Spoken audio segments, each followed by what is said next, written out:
2024년 9월 29일 주일 말씀 요약. 주제: 근본 문제 해결.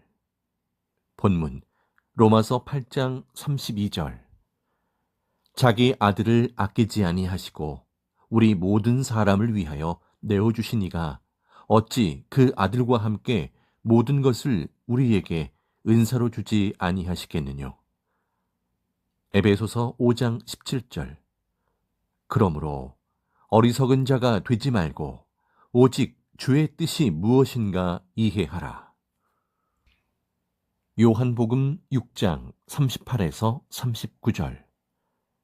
내가 하늘로서 내려온 것은 내 뜻을 행하려 함이 아니요 나를 보내신 이의 뜻을 행하려 함이니라. 나를 보내신 이의 뜻은 내게 주신 자 중에 내가 하나도 잃어버리지 아니하고 마지막 날에 다시 살리는 이것이니라. 하나님이 원하시는 대로 믿고 사랑하여라. 하루를 믿어도 하나님이 원하시는 대로 믿고 사랑하여라. 그래야 받으신다. 자기 방법으로 하나님을 믿고 사랑하면 받지 않으신다. 자기 방법과 하나님의 방법은 땅과 하늘 같은 차이다. 고로 통하지 않는다. 평생 통하려 해도 안 된다. 하나님 말씀대로 성경을 풀지 않으니 거기서는 새 시대 역사를 펴지 않고 안자를 통해 새 역사를 펴시지 않았느냐. 사람이 하나님의 생각대로 하면 그 누구라도 해놓은 것을 보고 놀라 충격을 받는다. 전지전능하신 하나님의 말씀을 실천한 것과 사람이 자기 생각대로 행한 것을 보아라. 하나님이 행하신 것과 사람이 행한 것이 해와 별같이 차이가 난다. 월명동은 하나님의 구상대로 거기 모든 지형에 맞춰서 조경을 한 것이다. 이같이 하나님의 구상대로 하면 기이하고 오묘하고 신비하며 아름답고 웅장하다. 고로 하나님 뜻대로 머리를 중심해서 행해야 한다. 돌과 수석, 나무를 택하여도 하나님이 택하면 그 사연이 오묘하고 신기하다. 모양 형상도 뛰어나다. 사람을 택하여도 하나님 성령, 성자, 예수님이 택한 자는 신기 오묘하게 모양이 생겼고 사연과 뜻도 깊고 오묘하다. 하나님과 성령이 주신 것이 모양도 사연도 신기 오묘하다. 하나님이 택한 월명동은 지형, 모양, 형상, 뜻, 사연이 신기 오묘하다. 수석 돌도 그 모양이 신기 오묘하다. 그 뜻도 깊고 아주 높다. 성령이 그것을 받는 자, 대상자와 얽힌 상징적인 모양을 주신다. 하나님께 선생이 월명동에 신화 같은 큰 돌을 달라고 간구했다. 그랬더니 낙타 바위 돌을 선물로 주셨다. 그 뜻도 사연도 모양과 형상도 신기 오묘하다. 낙타는 사막의 귀한 동물이다. 귀인을 상징하고 맞는 것을 말한다.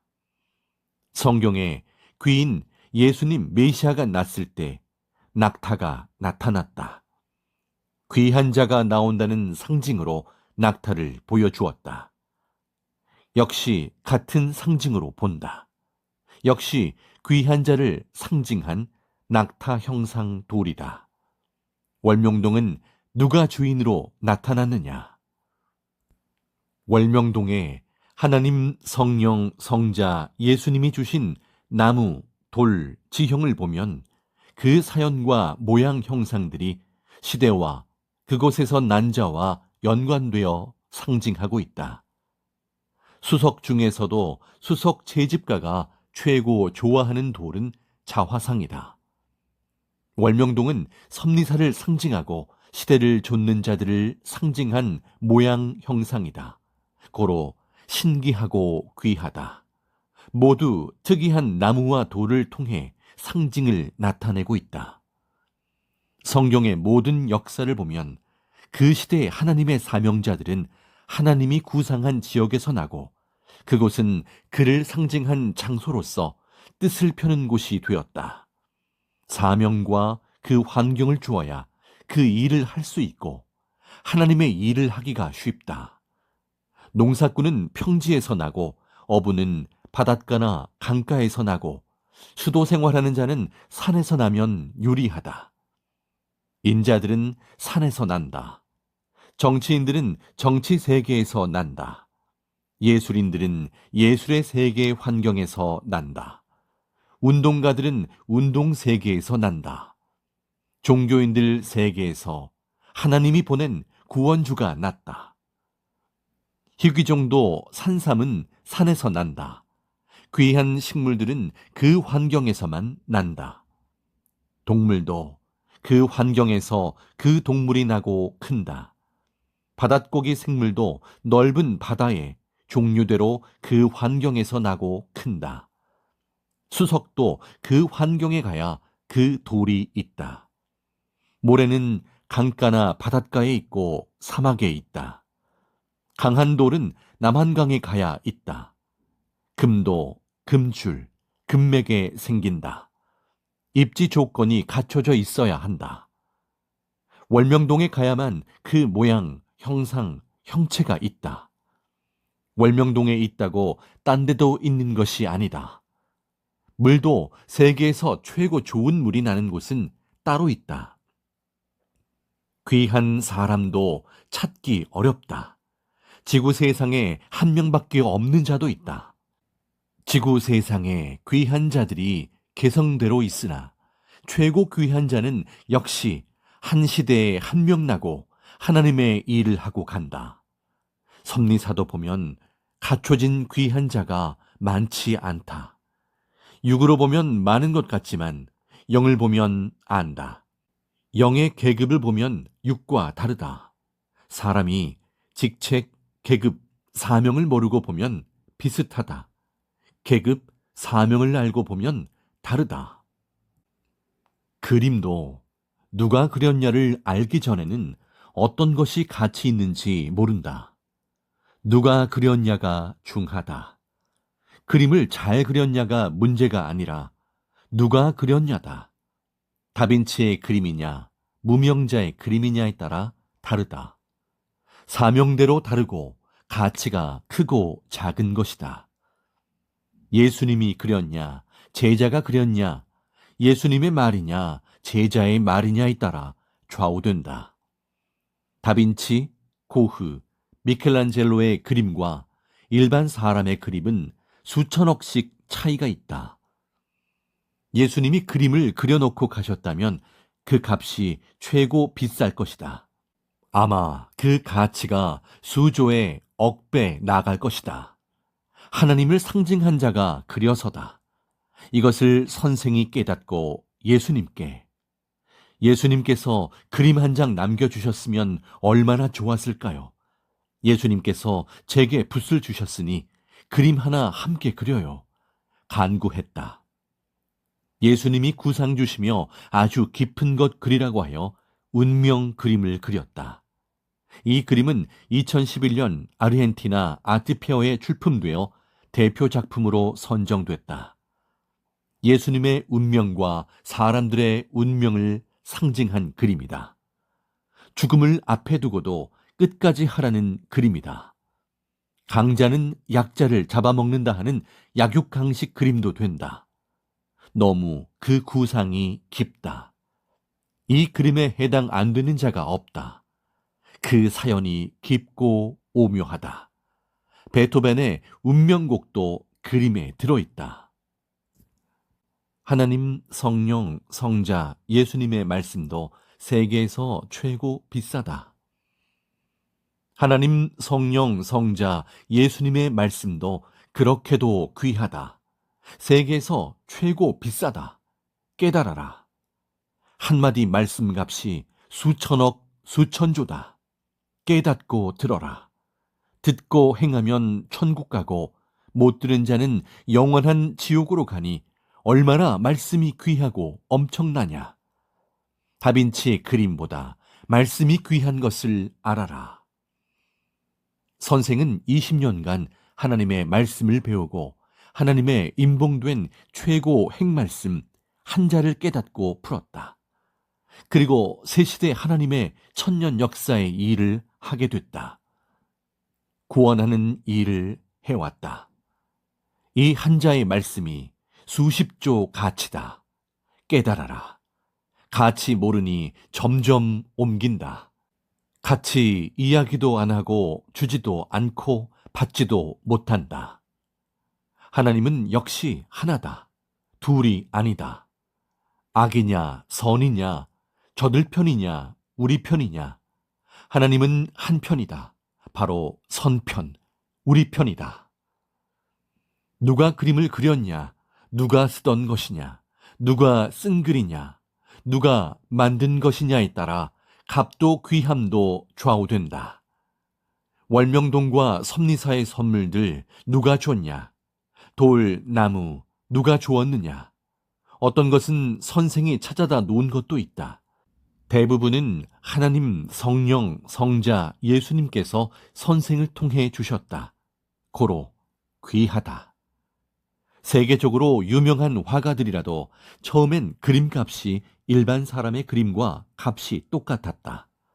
그러나 시대가 발달하니 그 값이 땅과 하늘같이 달라지게 되었다. 섭리사의 보화들은 앞으로 갈수록 금덩어리처럼 값이 비싸진다. 선생이 18살 때 어머니 빨래하라고 짊어지고 온 250kg 돌, 그때는 10,000원도 안 갔다. 지금은 서울 집 한 채보다 비싸다. 하나님과 예수님이 선생으로 행하여서 글이 되었다. 하나님이 사연 만들고 기적을 남긴 돌이다.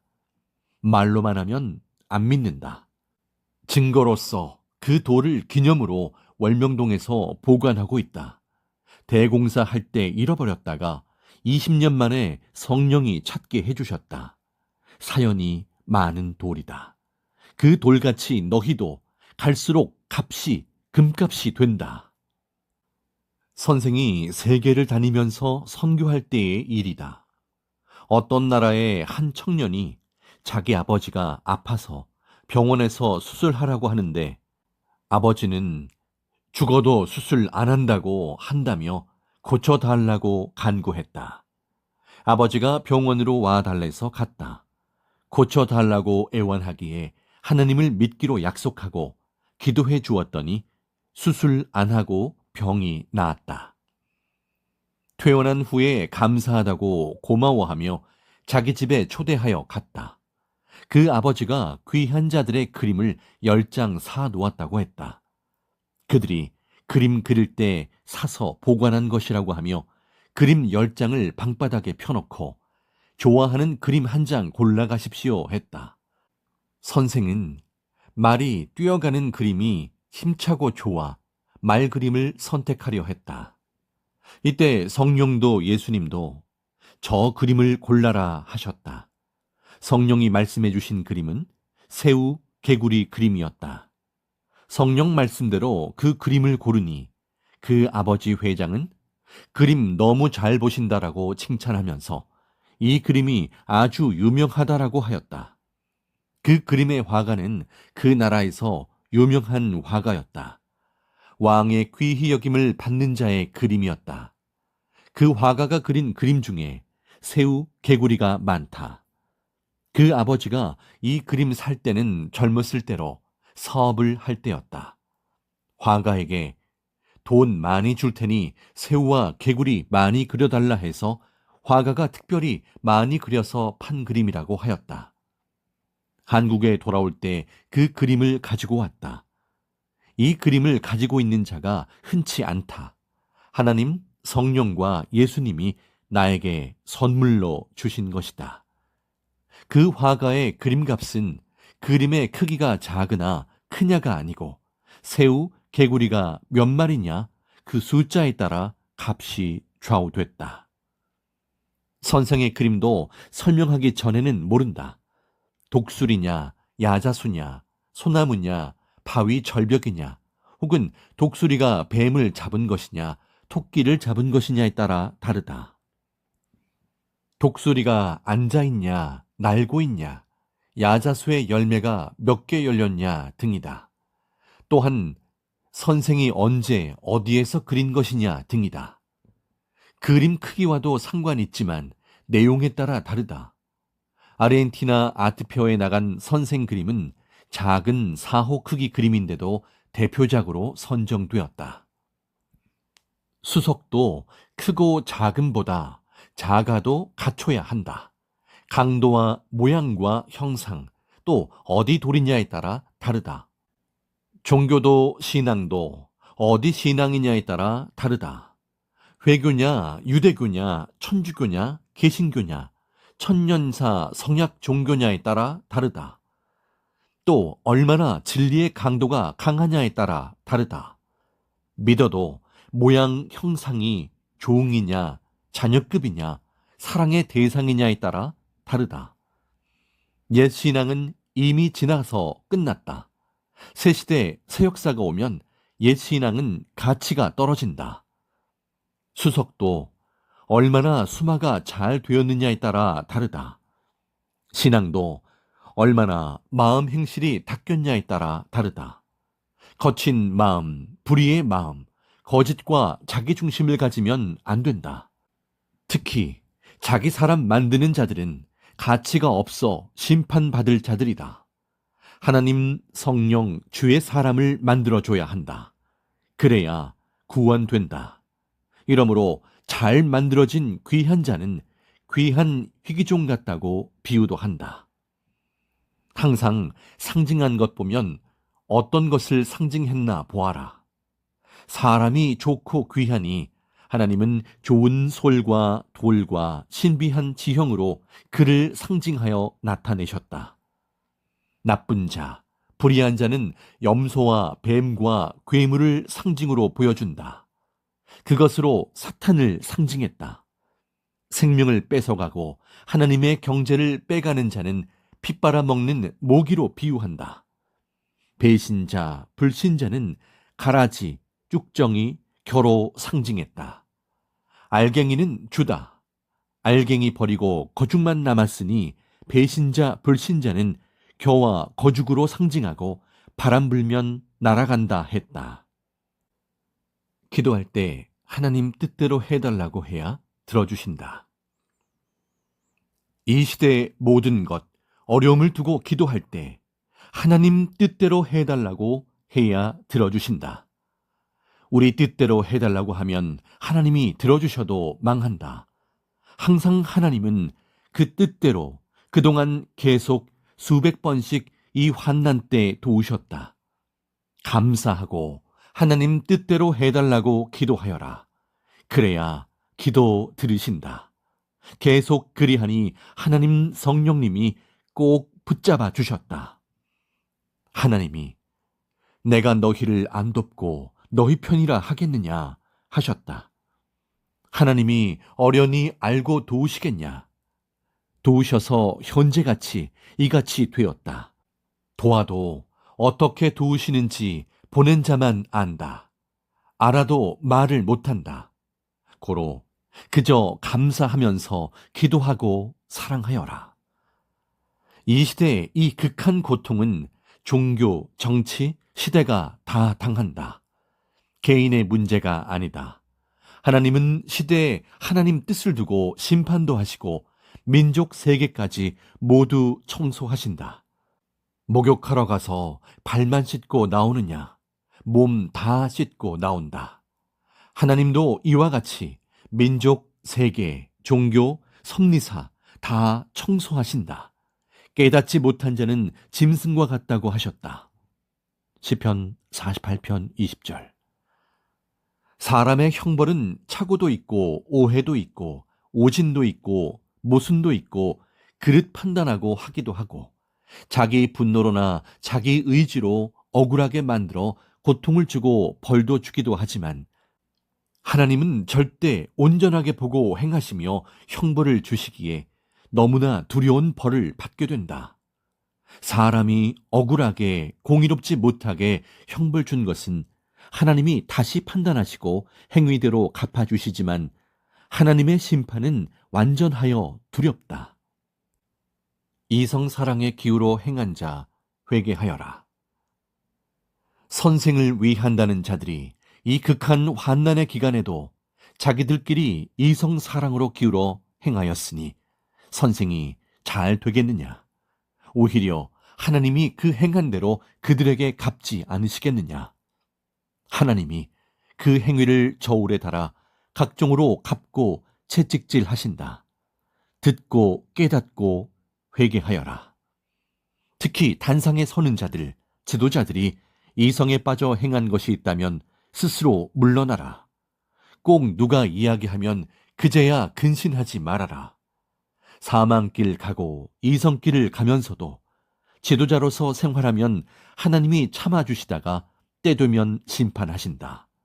그러기 전에 스스로 단상에서 물러서고 사명을 맡아 행하지 말아라. 모두 온전하여라. 특히 지도자들은 이성에 문제 없이 잘 해야 한다. 하나님, 성령, 성자, 예수님도 다 보신다. 핸드폰에 좋아하는 사람 사진만 있고 그거 보면서 좋아하면 하나님도 속상하지 않으시겠느냐? 하나님, 성령님, 성자만 사랑하고 살겠다고 약속한 사람이 마음 변하면 안 된다. 하나님을 뒷전에 놓고 그 무엇이고 하나님보다 더 사랑하면 우상이다. 하나님은 우상신앙은 수천 대까지 고통 준다 하셨다. 영도 황금 천국에서 쫓겨난다. 성령이 밝힌다. 끊고 회개하여라. 모두 성령도 하지 말라 해도 하니 하나님이 선포하신다. 예수님은 바리새인들에게 시대 무거운 죄의 짐을 지고 가는데 거기서 더 짐을 얻느냐 하며 다 꾸짖으셨다. 이 시대도 그러하다. 온전하여라. 말씀은 온전한데 단상에서 외치는 자들이 그리하느냐? 해외도 그리하고 국내도 그러하다고 하나님은 온전치 못한 행위를 당장 회개하라고 하셨다. 항상 온전히 하여라. 이성에 꺼림이 있으면 공적 일을 하면 안 되고 말씀 단상에는 서지 말아라. 스스로는 사람들이 모를 것으로 생각하지만 사람들이 보고 이야기한다. 계속 보고가 온다. 앞으로 하나님이 계속 말씀한다고 하셨다. 모두 잘하여라. 이성으로 기울어 행하면서 그들이 선생 잘 되라고 기도한다. 그들로 인해 더 고통을 받는다. 먼저는 자기 죄를 자기가 담당하여라. 성령 거스르고 하나님 거스르지 말아라. 성령이 늘 너희가 마음에 음욕만 풀어도 간음한 자니 마음 뺏기면 몸도 뺏긴다 하셨다. 마태복음 5장 28절. 나는 너희에게 이르노니 여자를 보고 음욕을 품는 자마다 마음에 이미 간음하였느니라. 둘이 서로 좋아 연애하면 예수님이 나의 혼인잔치에 신부가 나를 두고 왜 다른 자를 청해 혼인잔치 하느냐? 예의 없는 자는 묶어 쫓아낸다 하셨다. 밖에 나가 슬피 울며 일을 간다. 그러므로 회개하라. 회개에 합당한 열매가 맺게 하여라. 섭리사 모두 그리하여라. 매일 말씀 써서 준다. 말씀 들으며 쓰고 가서 또 읽고 하며 연구하여 깊이 알아라. 평강을 빈다.